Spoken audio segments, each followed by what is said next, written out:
મારું નામ આરતીબેન દિનેશભાઈ પરમાર છે. આ એક ગેમ છે. આ બહિર્ગોળ અરીસો છે જેને આપણે મેળવાથી ચિત્ર દેખાવામાં આવે છે.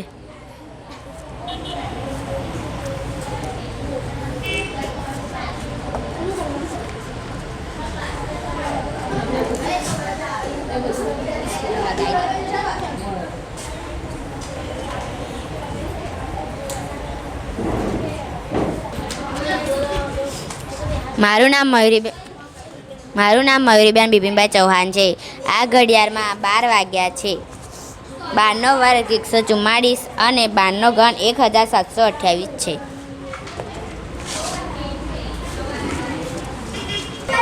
મારું નામ સુહાણા છે. મારા પ્રયોગનું નામ 7 રંગવાળી તકતી છે. તેને ફેરવવાથી આપણને સફેદ પ્રકાશ મળે છે.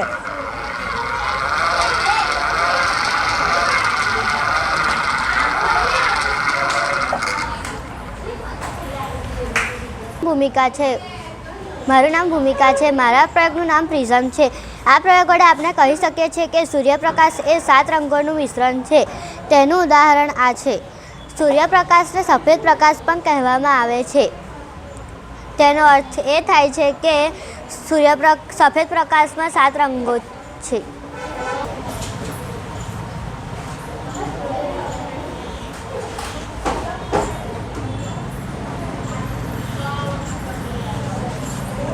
મારું નામ વનિતાબેન દિલીપસિંહ રાઠોડ છે. હું ધોરણ 8માં અભ્યાસ કરું છું.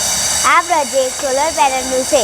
પહેલાં આપણે સોલર પેનલની સ્વિચ ઓન કરીશું, પછી આપણે ટ્રાન્સમીટરની સ્વિચ ઓન કરીશું. તેનો પ્રકાશ સોલર પેનલ પર પડશે, તેથી સ્પીકર ચાલુ થશે. બીજી માહિતી નવી આપશે. બોલવા મળે. મારું નામ નવ્યાબેન નિકુલભાઈ ઠાકોર છે. હું આનો ઉપયોગ કહી શકું છું જે તમે સાંભળી શકો છો. જ્યાં આપણે લાઈફાઈનો ઉપયોગ કરી શકીએ, લાઈફાઈનો ઉપયોગ નિષેધ હોય તેવા સ્થાને આપણે લાઈફાઈનો ઉપયોગ કરી શકીએ છીએ. મારું નામ શ્રેયા છે. અમારી કૃતિનું નામ રિન્યુએબલ ઇલેક્ટ્રિસિટી ચાર્જિંગ સ્ટેશન છે. મારું નામ વૈદેહી છે. જ્યારે પેટ્રોલ અને ડીઝલ જેવા ખનિજ ખૂટી જશે ત્યારે ઇલેક્ટ્રિક વાહનોની ઉપયોગિતા તો વધી જ જશે. ત્યારે અમારો આ પ્રોજેક્ટ કામ આવશે. જ્યારે ઇલેક્ટ્રિક વાહનોની ઉપયોગિતા વધી જશે, જ્યારે અર્ધ વચ્ચે તેઓ પેટ્રોલ નહીં મળે, એટલે કે જ્યારે સ્ટોપ, ત્યારે આ રિન્યુએબલ એનર્જીવાળો પ્રોજેક્ટ કામ આવશે. જ્યારે આપણે આ પવનચક્કીને ફેરવીશું ત્યારે અહીં ઇલેક્ટ્રિસિટી સંગ્રહ થશે. તેવી જ રીતે સોલર પેનલને પણ સૂર્યપ્રકાશ પડશે ત્યારે અહીં ઇલેક્ટ્રિસિટી સંગ્રહ થશે. તેનાથી આપણે ઇલેક્ટ્રિક વાહનોને ચાર્જ કરી શકીશું. આભાર. મારું નામ પુષ્પા છે. હું ધોરણ 8માં અભ્યાસ કરું છું. મારા પ્રોજેક્ટનું નામ મનુષ્યનું હૃદય છે. મનુષ્યનું હૃદય સતત ધબકતું રહે છે અને પંપ જેવું કાર્ય કરે છે. મનુષ્યનું હૃદય 4 ભાગોમાં વિભાજિત થયેલું છે. ઉપરના 2 ભાગોને કર્ણક અને નીચેના 2 ભાગોને ક્ષેપક કહેવામાં આવે છે. ડાબા કર્ણક અને ડાબા ક્ષેપકમાં શુદ્ધ રુધિર વહે છે અને જમણા કર્ણક અને જમણા ક્ષેપકમાં અશુદ્ધ રુધિર વહે છે.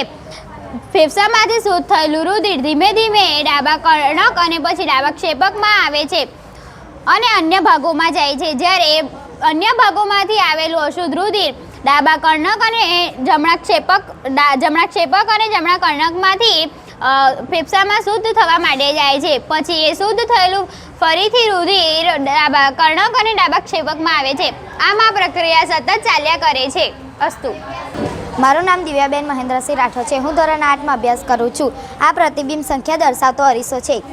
તેનું સૂત્ર 360 ભાગ્યા ખૂણાઓની સંખ્યા -1.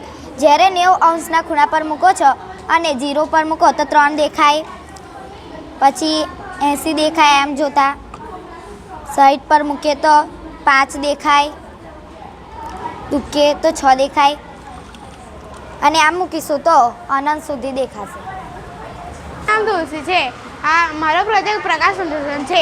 વર્ણમાં લીલું રંજક દ્રવ્ય આવેલું છે જેને હરિત દ્રવ્ય કહે છે. આમ સૂર્યપ્રકાશની નજીકમાં ખોરાકનું સંશ્લેષણ થતું હોવાથી તેને પ્રકાશ સંશ્લેષણ કહે છે. તેથી આપણે કહી શકીએ કે સૂર્યપ્રકાશ કાર્બન ડાયોક્સાઇડ અને પાણી એ પ્રકાશ સંશ્લેષણથી આપણે કહી શકીએ કે સૂર્યપ્રકાશ કાર્બન ડાયોક્સાઇડ પાણી એ પ્રકાશ સંશ્લેષણની ક્રિયા માટે આવશ્યક છે. ઘટના છે. સૂર્ય ઉર્જા એ પવન દ્વારા શોષિત થાય છે અને વનસ્પતિમાં ખોરાક સ્વરૂપે સંગ્રહ પામે છે. પ્રકાશ રેડિયેશન દરમિયાન પર્ણ હરિતદ્રવ્ય ધરાવતા કોષ સૂર્યપ્રકાશની હાજરીમાં કાર્બન ડાયોક્સાઇડ અને પાણીનો ઉપયોગ કરી કાર્બન દીઠ સંશ્લેષણ કરે છે. હું ધોરણ 8માં અભ્યાસ કરું છું. મારા મોડલનું નામ વોટર કુલર છે. આ ચાર્જિંગના છેડામાં આગળ મોટર જોઈન્ટ કરેલ છે. મારું નામ આલિયા છે. હું ધોરણ 8માં અભ્યાસ કરું છું. મારા મોડલનું નામ વોટર કુલર છે. આ કુલરમાં ચાર્જિંગના છેડા જોડે મોટર જોઈન્ટ કરેલ છે. મોટરના આગલા હિસ્સામાં પંખો લગાડવામાં આવે છે. આ ચાર્જિંગને આપણે પ્લગમાં ગાલીશું અને સ્વિચ ચાલુ કરીશું તો કુલરમાંથી હવા બહાર નીકળશે.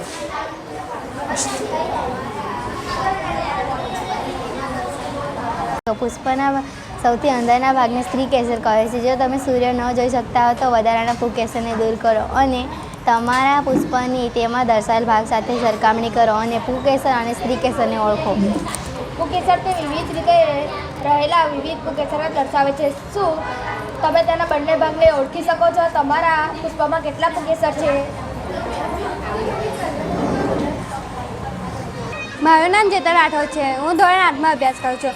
આ હોલોગ્રામનું મોડલ છે. હોલોગ્રામમાં અહીંયા ફોન મૂક્યું છે, તેનું પ્રતિબિંબ અહીંયા અરીસા પર દેખાય છે.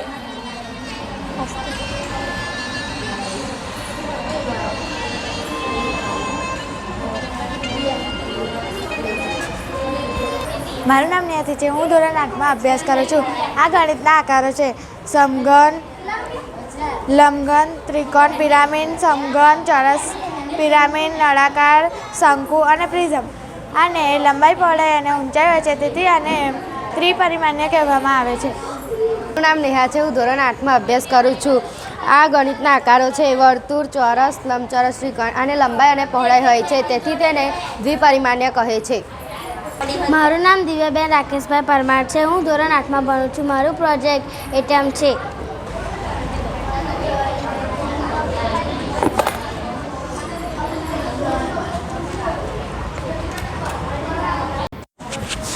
મારું નામ ઈશિકાબેન રસિકભાઈ ઠાકોર છે. હું ધોરણ 8માં અભ્યાસ કરું છું. મારો પ્રોજેક્ટ ઘડિયાળનું PLM છે. આમાં ઘડિયાળ આસાનીથી શીખી શકાય છે, જેમ કે 18નો ઘડિયો: 18 એકા 18, 18 દુ 36, 18 34, 18 54, 18 ચોક 72, 18 5 9, 128, 17, 144,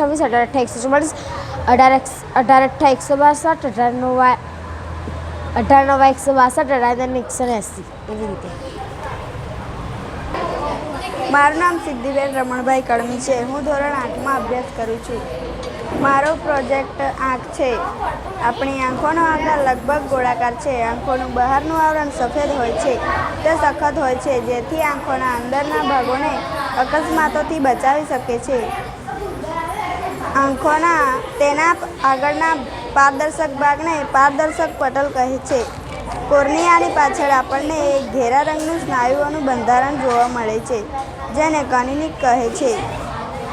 આઈરિસમાં એક નાનું દ્વાર હોય છે, જેને કીકી કહે છે. કીકીના કદને નિયંત્રણમાં રાખવાનું કામ આઈરિસ દ્વારા થાય છે. આઈરિસ આંખોનો એ ભાગ છે જે તેને તેનો વિશિષ્ટ રંગ પ્રદાન કરે છે.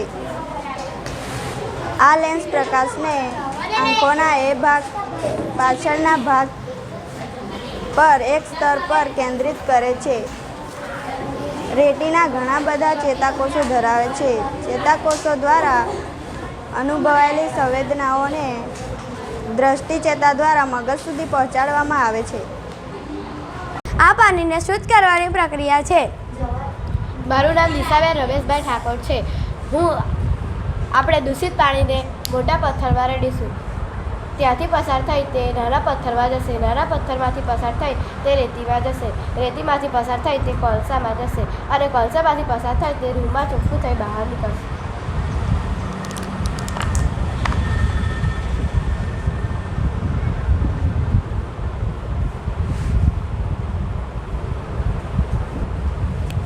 આ પાણીને પીવું હોય તો આપણે ગરમ કરીને પીવું પડશે, કારણ કે તેમાં જંતુનાશક ક્રિયા થતી નથી.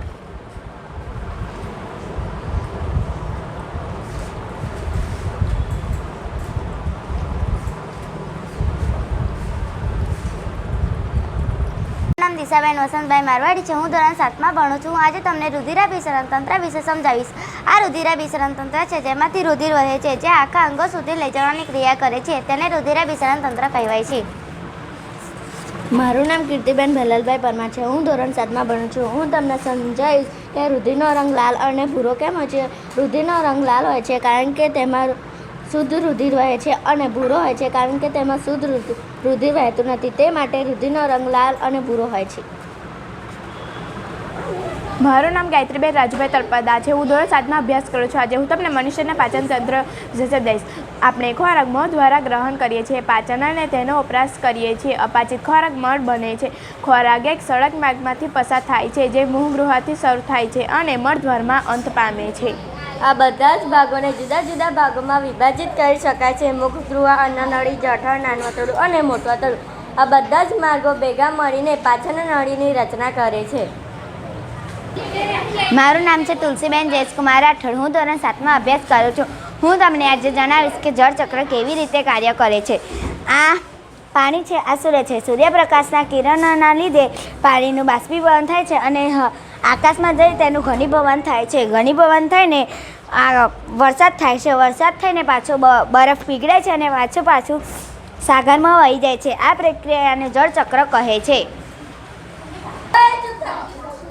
શું તમે જોયું, ગાય, ભેંસ કે બીજા ઘાસ ખાનાર પ્રાણીઓ સતત ચાલતા હોય છે જ્યારે તેઓ ન ખાતા હોય? હકીકતમાં તેઓ ખૂબ જ ઝડપીથી ઘાસને ઘડી જાય છે અને જઠરના અમુક ભાગમાં સંગ્રહ કરે છે, જેને અમાશય કહે છે. અહીં ખોરાક અર્ધપાચિત થાય છે, જેને વાગોળ કહે છે. વાગોળ નાના ગોળ કણના સ્વરૂપમાં મોંમાં પાછું આવે છે અને પ્રાણીઓ તેને ચાવે છે. આ પ્રક્રિયાને વાગોળવું અને આવા પ્રાણીઓને વાગોળનાર પ્રાણી કહે છે. મારું નામ તન્વીબેન મનહરભાઈ ઠાકોર છે. હું ધોરણ 7માં અભ્યાસ કરું છું. આજે તમને કોટિકોણ અને પૂરક કોણ વિશે સમજ આપીશ. જે બે ખૂણાના માપનો સરવાળો ને વંશાય તો તે એકબીજાના કોટિકોણ કહે છે. ઉદાહરણ તરીકે 30 અંશ અને 60 અંશનો સરવાળો 90 અંશ થાય તો તે એકબીજાના કોટિકોણ કહે છે. 35 અંશ અને 55 અંશનો સરવાળો 90 અંશ થાય તો તે એકબીજાના કોટિકોણ કહે છે. પૂરક કોણ. જે બે ખૂણાના માપનો સરવાળો 180 અંશ થાય તો તે એકબીજાના પૂરક કોણ કહે છે. ઉદાહરણ તરીકે 100 અંશ અને 80 અંશનો સરવાળો 180 અંશ થાય તો તે એકબીજાના પૂરક કોણ કહે છે. 135 અંશ અને 45 અંશનો સરવાળો 180 અંશ થાય તો તે એકબીજાના પૂરક કોણ કહે છે. મારું નામ કોમલબેન મેલાભાઈ ઠાકોર છે. હું ધોરણ 7માં અભ્યાસ કરું છું. હું આજે તમને ઇન્ફિનિટી મિરર વિશે સમજાવીશ. ઇન્ફિનિટી મિરર એ સમતલ અરીસામાં સમાંતર ગોઠવતા તે અનંત પ્રતિબિંબ રચે છે. તો પ્રથમ એક અરીસાની ફ્રેમ લો. તેના લાકડા ઉપર એલઈડી સ્ટ્રીપ લગાવો. એલઈડી સ્ટ્રીપ ઉપર રંગીન કાચ મૂકી ફેન બંધ કરી દો. એલઈડી ચાલુ કરતાં તમે જોઈ શકો છો કે એલઈડી એક હોવા છતાં તે ઘણી બધા પ્રતિબિંબ રચે છે. આનો ઉપયોગ ફિલ્મમાં ચિત્ર દર્શાવવા તેમજ સજાવવા માટે ઉપયોગ થાય છે.